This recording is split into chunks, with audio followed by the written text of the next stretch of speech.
Hello everyone, this is Rahul Singh and welcome back to our channel Prep IS. Today we will be covering with a new lecture, new chapter, and we will be starting with ratio, proportion and partnership. Last के जो भी classes आपके हुए हैं, I hope you all have enjoyed the classes और practice questions भी अब आपको मिल रहे होंगे सॉल्व करने के लिए. So let's start the session. Ratio and proportion and partnership. Now what we have to understand is what is ratio. पहले हम ये समझेंगे कि सर रेशियो क्या होता है. देखिए sir, ratio means ratio is nothing but comparison. Yes, comparison of two or more numbers, items, whatever you can say. But the important point is base of all should be same. The base of all should be same.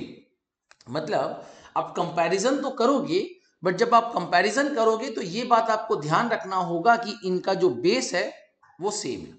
मतलब अगर मैं अपने as के साथ आपके as को compare करूंगा तो I am comparing two items, mine and yours, and the base that is the age is also same. But अगर मैं ये करूं कि मैं अपने एज को आपके हाइट से या आपके वेट से कंपेयर करूं तो दिस इज नॉट डन. ये रेशियो नहीं कहता. रेशियो में दो चीजें कंपेयर तो होगी, दो या दो से ज्यादा, बट उनका बेस जो है वो सेम होना चाहिए. परफेक्ट है, क्लियर है यहां तक. अभी कुछ क्वेश्चंस होते हैं, पहले आप इसको एक बार देखिए. मान लो क्वेश्चन कहता है कि a is to b is 3 is to 2, b is to c is 5 is to 2. Find a is to b is to c. मैं इसी पे दो तीन चीजें बनाऊंगा आपको, तो पहले इसको समझ लेते हैं. अब इसमें क्या होता है, यहां पर हम देख रहे हैं कि a है और b है, और यहां देख रहे हैं यहां b है और c है. जब आप इनको कंबाइन करने की कोशिश करोगे तो आप पहले कॉमन को पकड़ोगे. तो ये दिख रहा है कि इन दोनों के बीच में b जो है वो कॉमन है. जब b कॉमन है तो मेरा ड्यूटी ये रहेगा कि इस दोनों b को सेम करे, इस दोनों b को सेम करे. अब मेरे भाई इसको सेम करना है तो इसका एलसीएम लेना पड़ता है. अगर दोनों वैल्यूज को एक ही वैल्यूज के ऊपर लेकर आना है तो उसको एलसीएम लेकर हम कर सकते हैं. ओके, तो 5 और 2 का एलसीएम जो होगा वो 10 होगा. मतलब हमको यहां पर 10 चाहिए, यानी इंटू 5, और यहां पर हमको 10 चाहिए तो into 2. Hope it is clear. हमें क्या करना है, b को इक्वलाइज करना है. b को कितना करना होगा, 10. जब दोनों b 10 हो जाएगा तो हमारा दोनों b सेम हो जाएगा. सर 10 कैसे हुआ, 5 और 2 का एलसीएम. तो जब हमको यहाँ 10 करना है, ये ऑलरेडी है यहाँ पे 2 है तो 5 से मल्टीप्लाई करेंगे, और यहाँ पे ऑलरेडी 5 है तो यहाँ 2 से मल्टीप्लाई करेंगे. तो अभी हमने क्या देखा कि मेरा जब 5 मल्टीप्लाई हुआ तो कभी भी किसी चीज से मल्टीप्लाई होगा तो दोनों के साथ होगा. a बन गया 15, 5 3 जा 15, b बन गया 5 2 जा 10. अब यहां चेक करें तो b अगेन बन गया 10 और c बन गया 4. देखो मेरा b क्या हो गया, सेम हो गया. तो a is to b is to c क्या बोलेंगे, 15 इज टू 10 इज टू 4. बड़ा सिंपल सा बात था, ये हम लोग स्कूल में भी पढ़े हैं. बट हम आपको यहां पर कुछ नई चीजें बताएंगे. क्या बताएंगे, मान लो क्वेश्चन में ऐसा दिया है, एक बार फिर से देखेंगे. a is to b is 3 is to 4 and b is to c is 5 is to 3.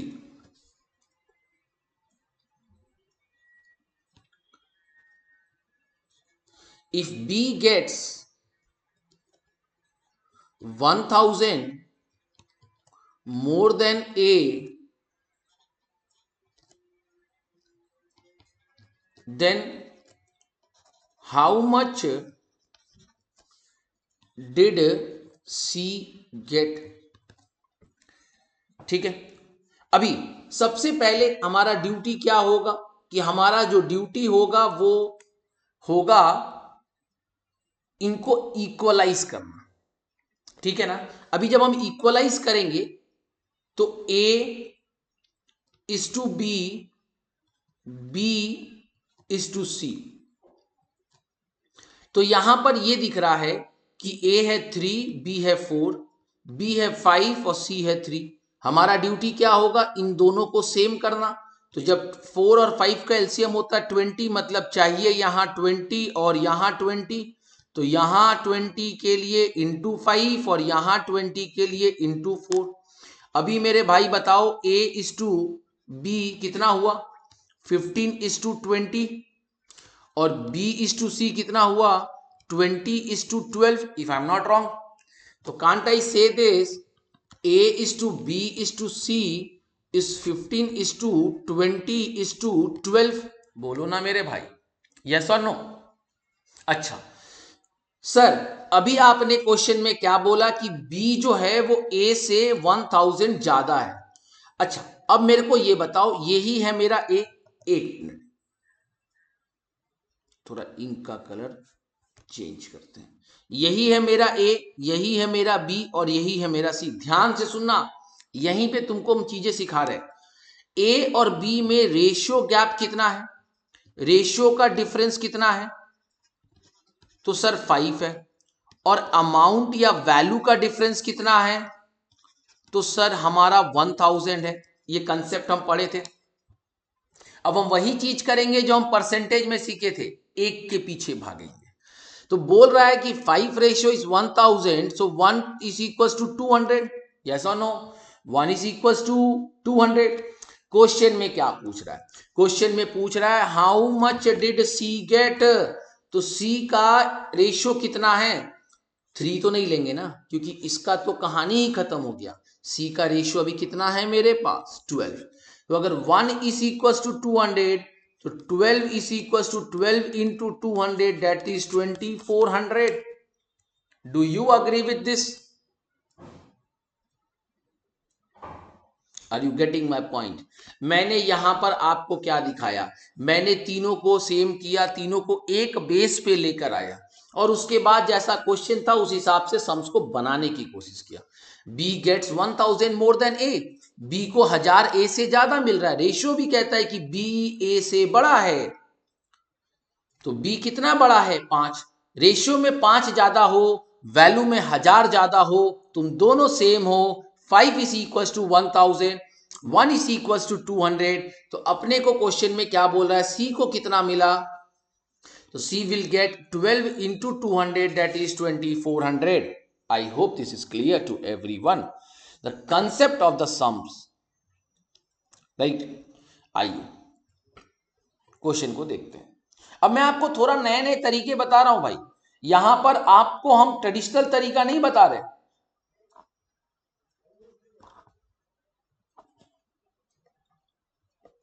The monthly income of Peter and Paul are in the ratio of 4:3.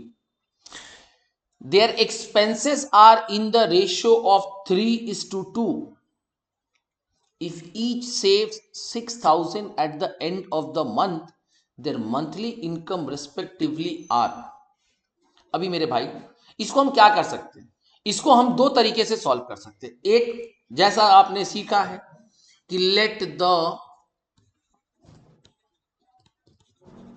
Monthly income be 4x and 3x। Now 4x monthly income है, 6,000 rupees का saving है, और इसका 3x है और 6,000 का saving है। तो रेशियो बना 3:2। सॉल्व करेंगे तो हमारा आंसर आ जाएगा। बट मैं फिर कहता हूं कि मैं कभी भी x के पीछे नहीं भागता और x को लेकर नहीं पढ़ता। कोशिश करता हूं कि एटलीस्ट एक जितना से ज्यादा हो सके हम उतना कम x का इस्तेमाल करें। तो सर हम इसमें क्या तरीका लगाएंगे, अभी मेरे तरीके को देखो, सुनोगे, थोड़ा सा समय दोगे, चीजें बहुत इजी हो जाएगी। प्लीज इसको ध्यान से सुनना, देखना। इनकम का रेशियो क्या बोला है, 4:3, और एक्सपेंडिचर का रेशियो क्या बोला है, 3:2। Please listen this properly. अभी हमें सबसे पहले ये चेक करना होगा कि इन दोनों के बीच में, न्यूमरेटर और डिनोमिनेटर के बीच में डिफरेंस कितना है, 1। और इन दोनों के बीच में डिफरेंस कितना है, 1। अगर डिफरेंस सेम है तो कोई प्रॉब्लम नहीं, और अगर डिफरेंस सेम नहीं हुआ तो हमें डिफरेंस को सेम करना होगा। वो भी बताऊंगा कैसे करूंगा। पहले जब डिफरेंस सेम है तो उसको समझते हैं। ओके, डिफरेंस सेम है, तुम्हारा काम आसान हो गया मेरे भाई। अभी देखना, इनकम का रेशियो था 4, किसी एक को पकड़ लो, और ये एक्सपेंडिचर हो गया 3, यानी रेशियो 4 से 3 गिरा या 4 से 3 हुआ, रेशियो में -1 हुआ, कोई दिक्कत? और वी कैन से रेशियो 1 से डिक्रीज हुआ। तो बेटा इनकम से एक्सपेंडिचर के बीच में जो गैप होता है हम उसको सेविंग बोलते हैं। लॉजिकल बात है। तो क्या मैं ये कह सकता हूं कि रेशियो ऑफ सेविंग इज 1, 4 से 3 हुआ, 1 का गैपिंग है, and value of saving is 6,000, yes or no? So 1 is equals to 6,000।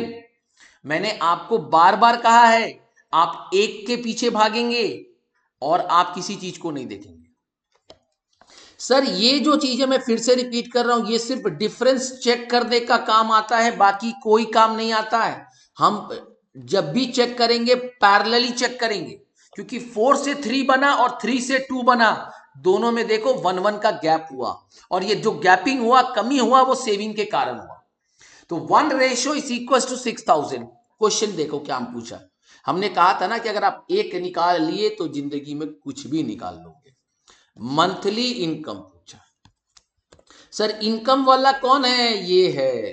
तो 1 is equal to 6,000, 4 is equal to 24,000, 3 is equal to 18,000। Answer आ गया।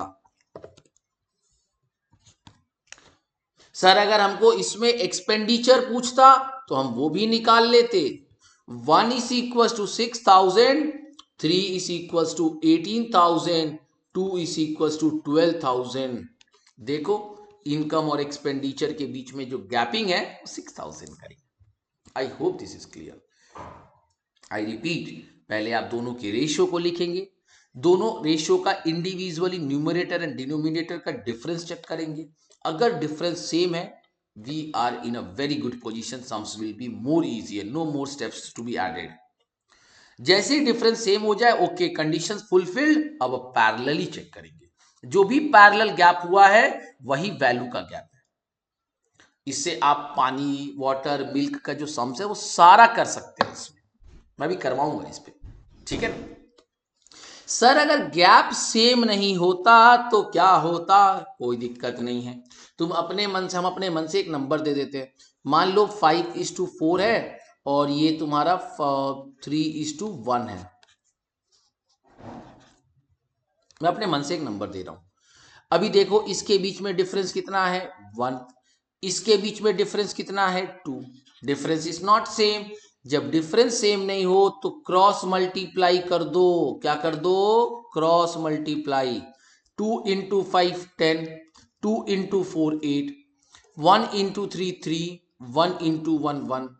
रेशियो अभी देखो इसके डिफरेंस कितने, 2 हो गए, और इसके डिफरेंस कितने हो गए, 2। डिफरेंस सेम हो गया। और जब डिफरेंस सेम हो जाए उसके बाद आपको सारा कहानी पता है कैसे करेंगे। एक बात याद रखना, जब भी आप क्रॉस मल्टीप्लाई करके एक वैल्यू पे आते हैं, इस वैल्यू का सेंस खत्म हो जाता है, इंपॉर्टेंस खत्म हो जाता है। अब आप सब कुछ इसी से करेंगे, सब कुछ इसी से करेंगे। Hope it is clear. देखो ना, जैसे ही तुम्हारा कॉमन डिफरेंस सेम हुआ, अभी पैरेलली चेक करो तो इसके बीच में 7 गैप है और इसके बीच में भी 7 गैप है। ये जनरल टर्म्स है, ये हो जाता है ऑटोमेटिकली। खेल इतना है बस। Hope it is clear. Difference same है, कोई दिक्कत नहीं है, पैरेलली चेक कर लो। डिफरेंस सेम नहीं है तो जो डिफरेंस है दोनों के उसको क्रॉस मल्टीप्लाई करो, अपने आप डिफरेंस सेम हो जाएगा। अब पैरेलली चेक करो, यही तरीका अप्लाई करो जो हमने बताया है।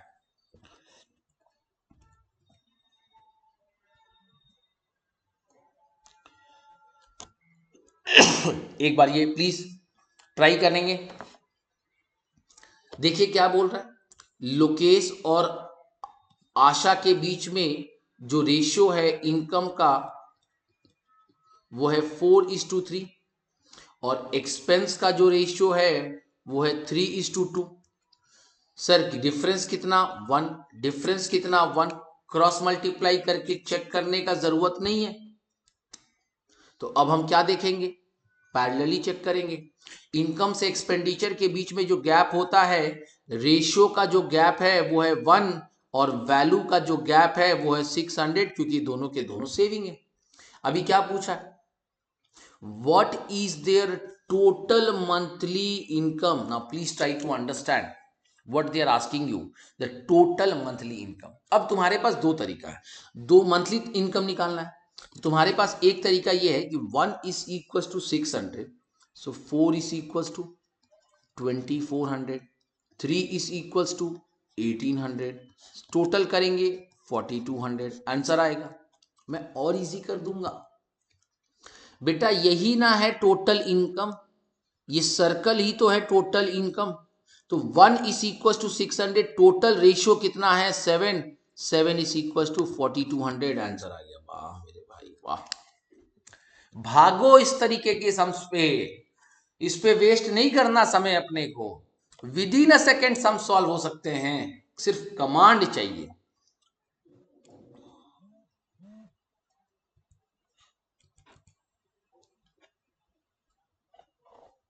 आइए इसको देखते हैं क्या बोल रहा है। Two numbers are in the ratio 3:4, 6 is added to each term of the ratio, बात की बात है, रिन्यू रेशियो इज 4:5, यस और नो। अगेन रेशियो कितना गैप 1, रेशियो कितना गैप 1, कोई दिक्कत नहीं है।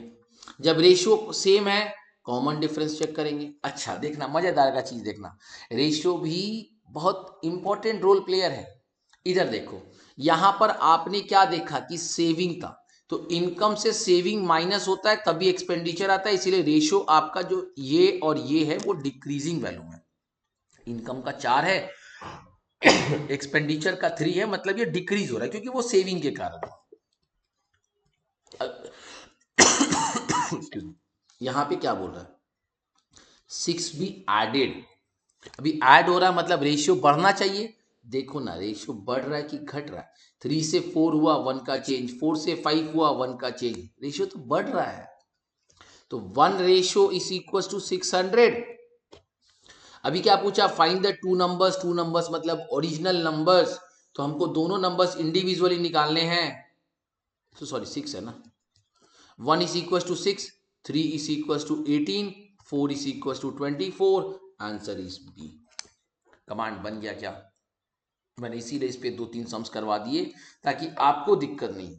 कमांड बन जाना चाहिए, कमांड बन जाएगा तो काम हो जाता है। Hope it is clear to everyone.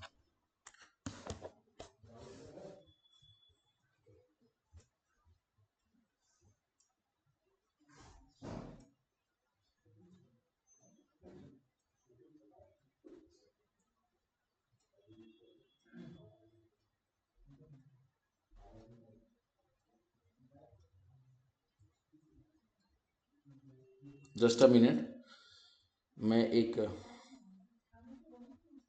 जैसे मान लो मैं एक क्वेश्चन दे रहा हूं, इसलिए ताकि आपको और एक चीज समझ में आएगा। Two numbers are in the ratio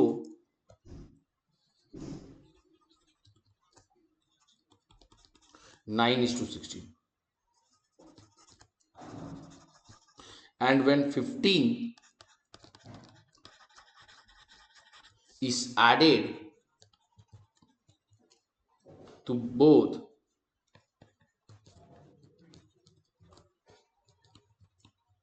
the ratio becomes 2:3. Find the difference between, double E है जगह नहीं था, द टू नंबर्स। प्लीज इस क्वेश्चन को देखिए, सेम अप्रोच है, बस खाली थोड़ा सा चीजें चेंज किया मैंने। क्वेश्चन को देखेंगे, रेशियो कितना बोल रहा है मेरे भाई? रेशियो क्या बोल रहा है क्वेश्चन में आपको? रेशियो बोल रहा है कि मैं हूं 9:16 और मैं बन कितना जाऊंगा 2:3। कब? जब 15 ऐड होगा। खैर वो तो बात की बात है। पहले मेरे को ये बताओ, इनके बीच में डिफरेंस कितना? 7। और इसके बीच में डिफरेंस कितना? 1। जब डिफरेंस सेम नहीं होता है तो मैंने आपको क्या कहा था? जब डिफरेंस सेम नहीं होता है तो मैंने आपको कहा था क्रॉस मल्टीप्लाई करेंगे, 7 को इससे और 1 को इससे। तो जब 1 को करेंगे तो ये तो वैसे ही रह जाएगा, और 7 को करेंगे तो ये 14 बनेगा और ये 21 बनेगा। हाँ या ना? भैया एक बात बताओ, जब कोई नंबर ऐड होगा तो रेशियो इंक्रीज होगा ना? होगा कि नहीं? यहां कितना? 5 और यहां भी 5। तो क्या मैं ये कह सकता हूं कि रेशियो का जो चेंज है वो है 5 और वैल्यू का जो चेंज है वो है 15। So 5 ratio is 15, 1 ratio is equal to 3। 5 is equal to 15, 1 is equal to 3। मैंने कहा था जब आपका डिफरेंस सेम नहीं हो चुपचाप क्रॉस मल्टीप्लाई करो और अपने आप डिफरेंस सेम हो जाएगा। आप चेक कर सकते हो डिफरेंस सेम आ गया है। अभी क्वेश्चन में क्या पूछ रहा? Find the difference between the two numbers. तो मेरे पास एक तो तरीका यह है कि दोनों के वैल्यू को निकाले और डिफरेंस निकाले। एक तरीका यह है कि इसका रेशियो है 9, इसका है 16, तो डिफरेंस कितना हुआ? 16 माइनस 9 कितना होता है? 7। So 1 is equal to 3, 7 is equal to 21। Answer आ गया। कितना इजी तरीका है मेरे भाई। और अगर आप अपने ट्रेडिशनल तरीके से करते तो 9 3 जा 27, 16 3 जा 48, माइनस करो 21, वो भी तरीका है। बट जितना स्मार्ट बनोगे, जितना फास्ट बनोगे, यही आपको समय बचाएगा। राइट? ओके। अब मैं थोड़ा इस तरह के सम्स की तरफ चलता हूं जहां पे वॉल्यूम है, एरिया है, इस तरह के सम्स की बात करता हूं। अब मेरे बात को ध्यान से सुनना प्लीज, बहुत इजी है। देखो, हमारे पास तीन चीजें हो सकती है, साइड, एरिया और वॉल्यूम। पक्का? साइड, साइड मतलब सिंगल यूनिट, एरिया मतलब स्क्वायर यूनिट्स, और वॉल्यूम मतलब क्यूब यूनिट्स। ए इंटू ए इंटू ए, चाहे जैसे चलो ना। अगर 3D फिगर है तभी ए क्यूब होगा, अगर 2D फिगर है तो ए स्क्वायर में खत्म हो जाएगा वो। Generally volume is cube, area is square. पक्का ना? अब मेरे को ये बताओ, अगर साइड तुम्हारा ए इज टू बी है तो एरिया क्या हो जाएगा? A square is to B square. क्योंकि 1 से स्क्वायर जाओगे तो क्या करोगे? सारे नंबर के पीछे स्क्वायरिंग करोगे। वॉल्यूम जाना है तो इसी का क्यूब होगा, क्यूब होगा तो क्या बनेगा? ए क्यूब बट्टा बी क्यूब। हाँ या ना? कंसेप्ट समझ में आ रहा है मैं क्या बोल रहा हूं? कि अगर मैं जो बोलना चाह रहा हूं, अगर आपको वॉल्यूम का रेशियो दिया हुआ है, मान लेते हैं कि वॉल्यूम का रेशियो दिया हुआ 125:216, और आपसे अगर साइड पूछता है तो आप बिना पेन पेपर के काम करोगे। वॉल्यूम हो, मैं उससे पूछूंगा वॉल्यूम हो, तो वो बोला हाँ, मतलब तुम किसी का क्यूब हो। किसका क्यूब हो मेरे भाई? 5 का। तुम किसका क्यूब हो मेरे भाई? 6 का। मेरे को सिंगल डायमेंशन चाहिए ना, तो साइड इज 5:6। सर अगर इसी क्वेश्चन में हमसे पूछता कि एरिया बताओ, तो अच्छा एक बात बताओ, क्या तुम वॉल्यूम से एरिया डायरेक्ट कूद पाओगे? क्यूब से स्क्वायर पे कभी डायरेक्ट आ पाओगे? नहीं, एक कदम पीछे फिर एक कदम आगे। मतलब वॉल्यूम से पहले साइड पे जाना पड़ेगा, तभी आप एरिया जाओगे या कहीं पे भी जाओगे। सिंपल सा लॉजिक ये है। चाहे आपको क्वेश्चन में एरिया दे, चाहे आपको क्वेश्चन में वॉल्यूम दे, पहला काम आप साइड के पीछे आना, सिंगल यूनिट पे पहुंचना। उसके बाद अगर एरिया पूछा है तो स्क्वायर मारो, वॉल्यूम पूछा है तो क्यूब मारो। हाँ या ना? तो अगर एरिया पूछा है,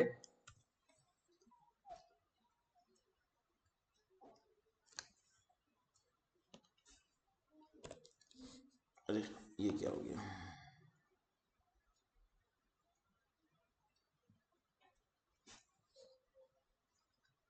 एक सेकेंड।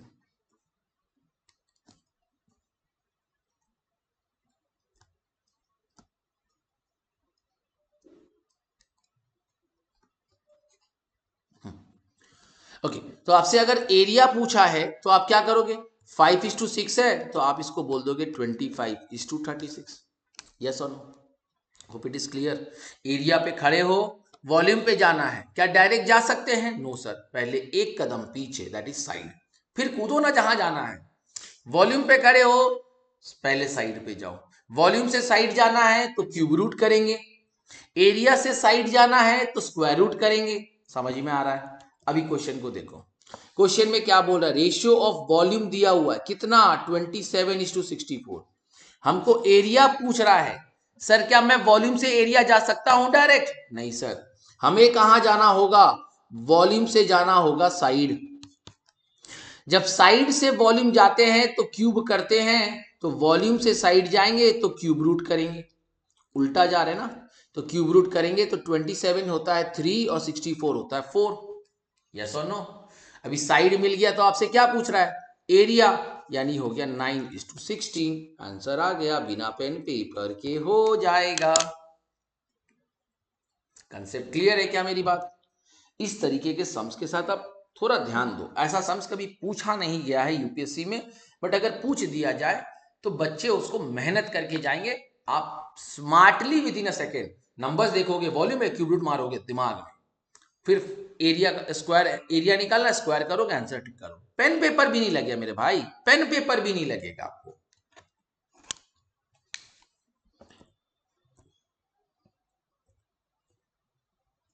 ओके, क्वेश्चन को देखिए क्या बोल रहा है। A, B and C started a business by investing 45,000, 55,000 and 60,000. At the end of the year, they get a total profit of 11,200. Find how much B gets more than A in the profit. तो हम तो अपना traditional तरीका use नहीं करेंगे, हम क्या करेंगे? पहले इसको सिंपल फॉर्म में करेंगे। तो देखो, सिंपल फॉर्म करना है तो 3 0 3 0 3 0 पहले ही खत्म कर दो। 45:55:60, 5 से गया 9 टाइम्स, 5 से गया 11 टाइम्स, 5 से गया 12 टाइम्स। अब इससे ज्यादा छोटा हमारे औकात में नहीं है, नॉट पॉसिबल। ठीक है बेटा, मेरे एक बात बताइए, आपको प्रॉफिट ही बांटना है ना, और यही है ना टोटल प्रॉफिट जिसमें बटेगा, टोटल रेशियो जिसमें ये प्रॉफिट बटेगा। तो ये टोटल कितना है? 9 और 11 20, 20 और 12 32। टोटल रेशियो 32 जो बटेगा 11,200 में। तो क्या मैं ये कह सकता हूं कि 32 ratio is equal to 11,200 because it is a total and this is also total. तो 32 is equal to 11,200, 1 is equal to, बताइए कितना आ रहा है? 1 कितना आ रहा है?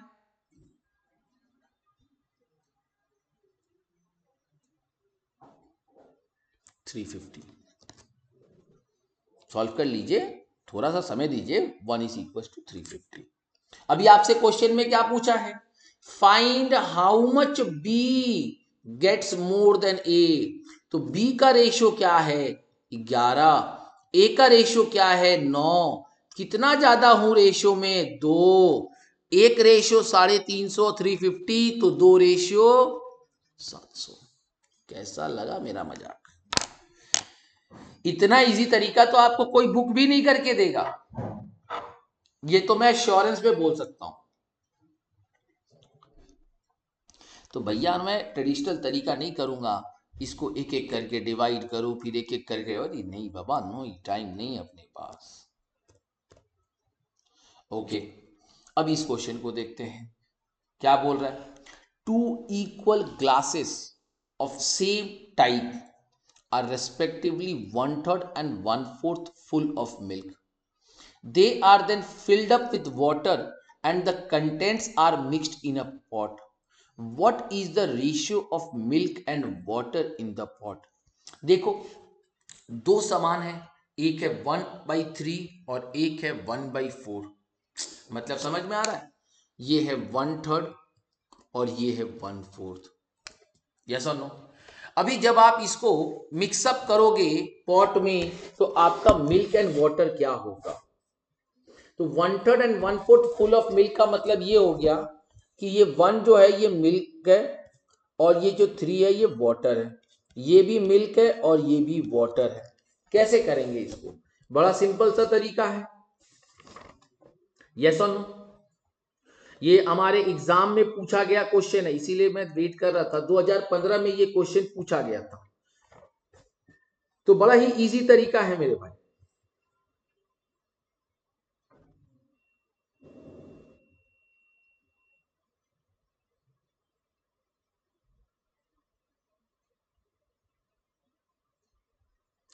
अभी तुम मेरे को ये बताओ,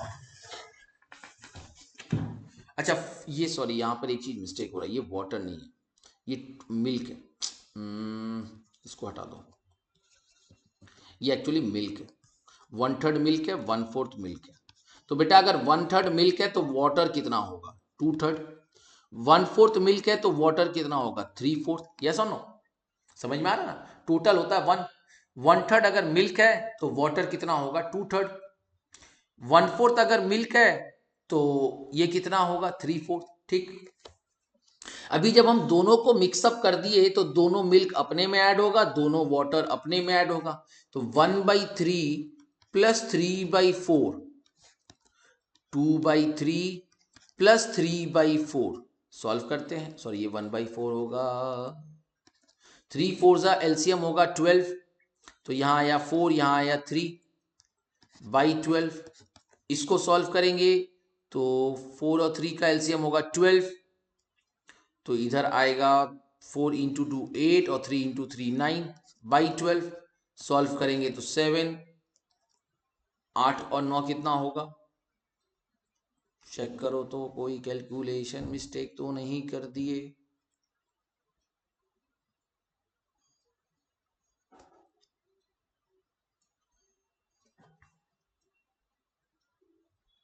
ओ 8 और 9 16 17 तो होगा यार, क्या कर रहा हूँ। ये 12 और 12 कट गया तो ये आंसर आया 17। आंसर आ गया 7:17। हाँ या ना? तो सिंपल सा तरीका था भैया। जब एक चीज याद रखना, जब भी तुम्हारे पास दो डिफरेंट पॉट्स हो और उसको मिक्स करना हो तो दोनों जब मिक्स होंगे तो मिल्क, दो डिफरेंट मिक्सचर्स है, एक मिल्क है एक वाटर है, तो मिल्क को अपने में ऐड करो, वाटर्स को अपने में ऐड करो। बड़ा सिंपल सा क्वेश्चन था, बट क्योंकि ये यूपीएससी में पूछा गया था तो मैंने इस क्वेश्चन को कवर कर दिया। यस और नो?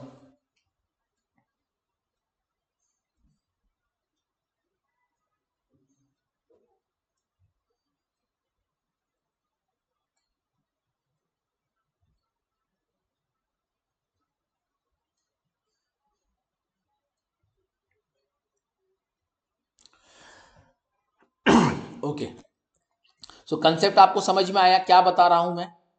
अब मैं आपको थोड़ा सा इस पे वाटर वाला सम्स में आपको दिखाऊंगा, ठीक है? तो प्लीज वाटर वाला सम्स को देखना है, थोड़ा ध्यान दीजिएगा। मान लो क्वेश्चन में बोलता है in a mixture of 60 litre the ratio of milk and water is 2:1. If the ratio of milk and water is to be 1:2, then the amount of water to be further added is, further और कितना add करोगे ये question पूछा जा रहा, तो please इसको ध्यान से देखना, ठीक है? बहुत इजी क्वेश्चन है बेटा। मैं एक बात को समझना, यहां पे मैं आपको एक लॉजिक समझाऊंगा। मिल्क एंड वाटर का रेशियो क्या है? 2:1, और यहां पे क्या है? 1:2। परफेक्ट, यही है। इसी एक रेशियो से दूसरे रेशियो पे जाना है, मतलब हम ये सारे कंसेप्ट का इस्तेमाल कर सकते हैं जो हमने यहां पे किया था। ये सारे जगह पे जो हमने ये इस्तेमाल किया था रेशियो वाला कंसेप्ट, ये हम इस्तेमाल कर सकते हैं। लेकिन मेरे भाई अभी नहीं कर सकते। क्यों सर?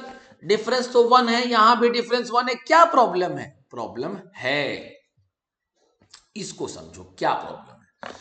मेरे भाई आप मेरे को ये बताओ कि क्या ऐड करोगे क्वेश्चन में। क्वेश्चन के हिसाब से आपको क्या ऐड करना है? आपको ऐड करना है वाटर। क्या ऐड करना है? वाटर। तो मेरे भाई जब वाटर ऐड होगा तो मिल्क को तो कांस्टेंट रहना पड़ेगा, मिल्क शुड नॉट चेंज ना। you have to change the water, that is okay as per the question, but you do not need to add any milk, so the milk ratio should be constant, this and this should be same, but here it is not same। तो हम क्या करेंगे, हम यहां पे same करने के लिए यहां इंटू टू और यहां इंटू टू, एलसीएम वाला जो तरीका होता है सेम करने का। अभी आपका मिल्क और वाटर कितना हो गया? 2/1 और ये हो गया 2/4। अभी मेरे भाई मिल्क सेम हो गया ना? हुआ कि नहीं हुआ? हुआ sir. Water, this is water, this is milk. पहले वाटर का रेशियो क्या था? 1, फिर कितना हो गया? 4। कितने का चेंज इन रेशियो हुआ? 3। अग्री और डू नॉट अग्री। आपको इसी 3 का वैल्यू पता करना है, आपको इसी 3 का वैल्यू पता करना है। तो अब हम जब ये कर लेंगे तो हम ये क्वेश्चन पे पता करेंगे कि तुम्हारे पास क्वांटिटी और वैल्यू किसका दिया, क्योंकि जिसका वैल्यू देगा आप उससे उसके रेशियो को इक्वलाइज करोगे ना। बट ऑब्वियस है, जिसका वैल्यू देगा आप उसी से उसको इक्वलाइज करोगे। मेरे वैल्यू को किसी दूसरे के रेशियो से, दूसरे के वैल्यू से तो इक्वलाइज नहीं करोगे। तो क्वेश्चन में बोला है मिक्सचर ऑफ 60 लीटर। मिक्सचर कौन है? ये मिक्सचर कौन है? ये। तो क्या मैं ये कह सकता हूं कि 3 कैसे आया? मिक्सचर मतलब मिल्क और वाटर दोनों। तो मिल्क और वाटर मिलाकर हो रहा है 3 रेशियो और वैल्यू में हो रहा है 60। 1 is equal to 20। 1 is equal to 20। अब एक निकल गया ना, कुछ भी निकाल लोगे। क्या पूछा है? चेंज इन रेशियो कितना है? 3। So 3 is equal to 60 litre. This is your answer. Answer आ गया मेरे भाई। क्या ये अप्रोच समझ में आ रहा है? इस तरह के अप्रोच से आप मजाक नहीं कर सकते मेरे भाई। आपको बड़ा ध्यान से काम करना पड़ेगा, कैसे सम्स करना है ये आपको देखना पड़ रहा।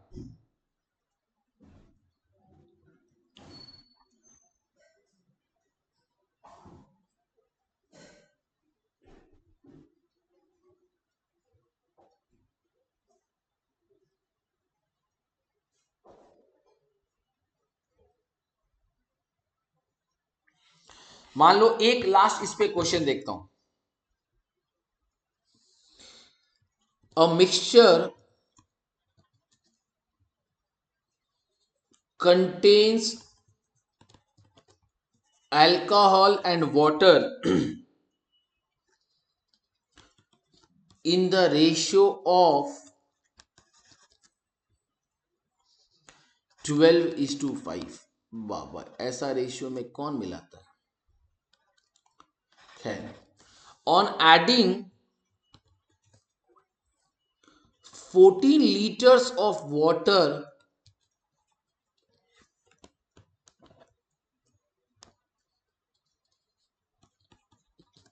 the ratio of alcohol and water becomes 4:3। find the quantity of alcohol।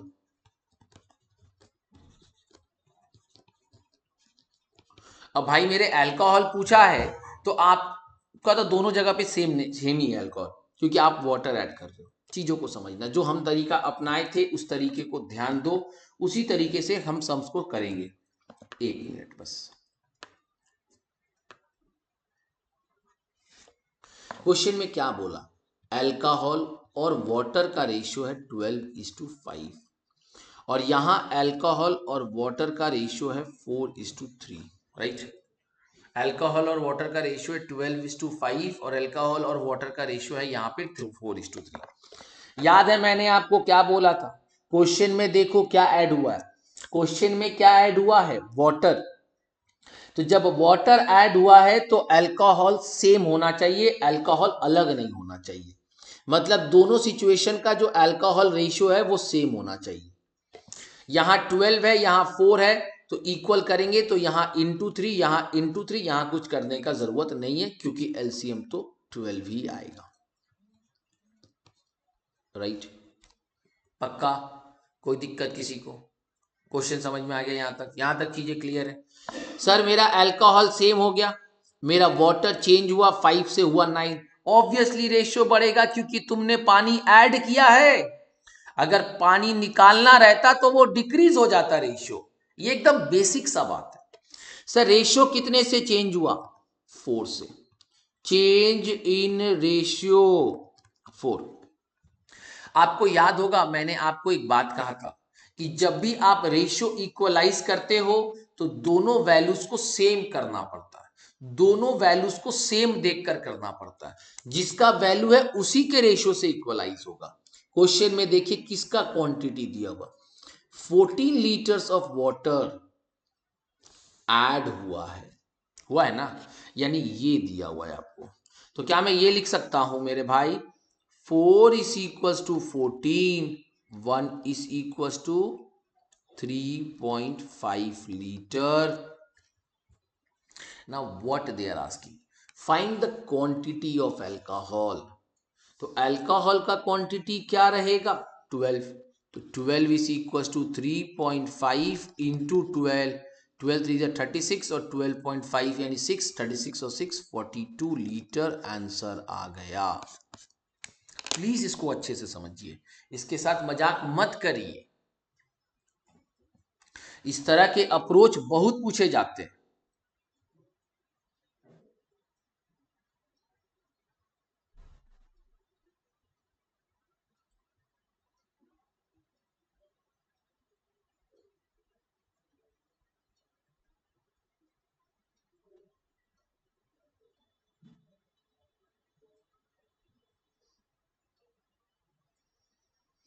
एक क्वेश्चन है जो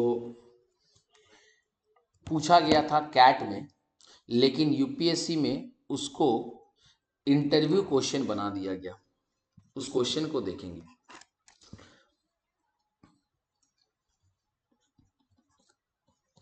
इन अ जू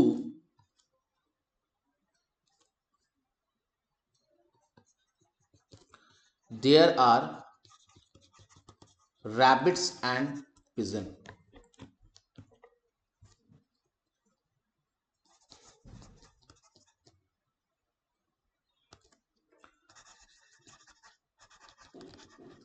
Rabbits are four-legged and pigeons are two-legged.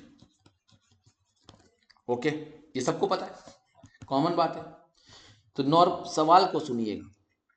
अभी पूछा क्या बोला, और एक इंफॉर्मेशन है, if heads are counted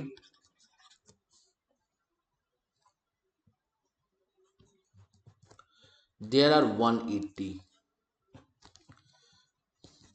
and if legs are counted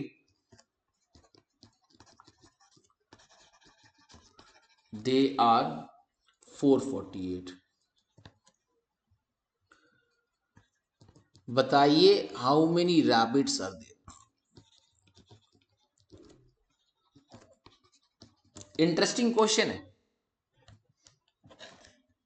कोई रेशियो का जरूरत नहीं, बट है रेशियो का ही टॉपिक। इसको कई लोग एलिगेशन के कंसेप्ट से भी करते हैं, बट वहां डेसिमल का खेल हो जाता है। तो मैं कहता हूं कि भाई अभी एलिगेशन करने के लिए तुम्हें पेन पेपर की जरूरत होगी, और अगर ये सवाल तुम्हारे इंटरव्यू में पूछ दिया जाए तो तुम ये तो नहीं कहोगे कि सर प्लीज एक पेन पेपर दीजिएगा, वो सर हमको एलिगेशन सिखाए थे। Obviously you can't do this, here you need to test your IQ, और वो मैं चेक कराऊंगा, बड़ा इंटरेस्टिंग तरीके से कराऊंगा। सुनो क्या बोला कि अगर heads are counted they are 180। इसका मतलब ये तो श्योर हो गया कि भाई रैबिट हो चाहे पिजन हो, दोनों के एक ही हेड होते, ये तो मुझे पता है। यानी total number of animals is 180, this is okay. If total heads are 180, total number of animals is 180, right? Now what they are telling, if legs are counted they are 448। अभी किसी का 2 लेग होता है, किसी का 4 लेग होता है। Rabbit का 4 लेग है और पिजन का 2 लेग है। तो अगर मैं दोनों के बीच में कॉमन फैक्टर खोजूं, रैबिट का 4 लेग और पिजन का 2 लेग, तो कॉमन फैक्टर खोजूं तो 2 लेग आएगा जो कि दोनों में है। हाँ या ना? कॉमन फैक्टर खोज रहा हूं क्योंकि एक ऐसा नंबर खोजना होगा जो दोनों में अवेलेबल, तो 2 है। अगर मैं मान लेता कि सबके पास 2-2 लेग ही हैं और 180 जानवर है मेरे पास, तो 180 इंटू 2 360 लेग होना चाहिए। राइट और रॉन्ग? कितने लेग होना चाहिए भाई मेरे? 360 लेग। किस बेसिस पे? मैंने ये अज्यूम किया कि दोनों के 2-2 लेग्स है, दोनों के 2-2 लेग्स है। वो कैसे अज्यूम हुआ? कॉमन फैक्टर से। सर बट क्वेश्चन में तो बोलता है कि 448 लेग्स है, आप कहते हो 360 लेग है, तो ये 88 लेग्स जो एक्स्ट्रा आ रहा है, ये बट ऑब्वियस है ना, रैबिट का ही आ रहा होगा। जो मैंने, रैबिट के कितने लेग्स होते हैं? 4। हमने उसके कितने कंसीडर किए? 2। यानी 2-2 लेग करके हर रैबिट का छोड़ दिया, और वही जो छोड़ा तो 88 लेग्स एक्स्ट्रा आया। 2-2 करके 88 लेग्स है, तो कितने नंबर ऑफ रैबिट्स हो गए? नंबर ऑफ रैबिट्स हो गए 88 डिवाइड बाई 2, दैट इज 44। क्या सिंपल तरीका है। पेन पेपर लगेगा क्या? नहीं सर, सिंपल से सवाल है। मैं पूछूंगा भैया कितने जानवर है टोटल, तो आपने कहा 180। अच्छा, एक के 2 एक के 4, कॉमन खोजो 2, तो 180 इंटू 2 360 लेग, ये तो दोनों में कॉमन है। अभी पिजन के भी 2-2 है, वो हमने कंसीडर कर चुका इन टोटल। रैबिट के हैं टोटल में 4 लेग, बट हमने कंसीडर किया 2 लेग, तो अभी भी 2-2 लेग है जिसको हमने कंसीडर नहीं किया है, और वो आ गए एक्स्ट्रा में, डेट इज 88 लेग्स। 2-2 करके 88 लेग्स, तो कितने हो गए rabbit? 88 divide by 2, that is 44। देखो, पता भी नहीं चला और हम लोगों ने कितने सम्स को कवर किया, एक बार देखो। 1 बेसिक, 2 3 4 5 6 7 8 9 10 11 12। कंसेप्ट समझ में आ रहा है क्या? तो चीजों को ध्यान से समझोगे ना। कमांड एक ऐसा चीज है जो आपको बहुत फास्ट बनाता है। आप सोच भी नहीं सकते थे कि 12 सम्स हम लोग इतने जल्दी कवर कर लेंगे। और मैं कोई भागा दौड़ी नहीं किया हूं, मैं तो आपके साथ चला हूं, बहुत स्लोली स्लोली चला हूं। बस आपको पेशेंस रख के सुनना पड़ेगा। और आपको हमारा क्लास अगर पसंद आ रहा है तो जरूर लास्ट में एक कमेंट जरूर करें। So that's all for today. Thank you so much everyone for coming, for joining the class, for watching my lecture. Please do subscribe our channel, share करें अपने फ्रेंड्स के बीच में। एंड डाउट्स अगर आपके कुछ भी हैं तो आप उसको डिस्क्रिप्शन बॉक्स में गूगल फॉर्म दिया गया है, आप उसको फिलअप करें। Is a very good initiative taken by our team कि आपके सारे डाउट्स को कंसीडर किया जाए। इनफैक्ट हमारे जो लाइव डाउट सेशन होंगे वो इस सैटरडे संडे होंगे, वो हम लोग करेंगे। टेलीग्राम चैनल का भी लिंक डिस्क्रिप्शन बॉक्स में दिया गया है, जहां पर आपको सारे information about the class, the practice questions are provided, so do join that channel. Thank you so much everyone. Please do take care of yourself. Bye bye.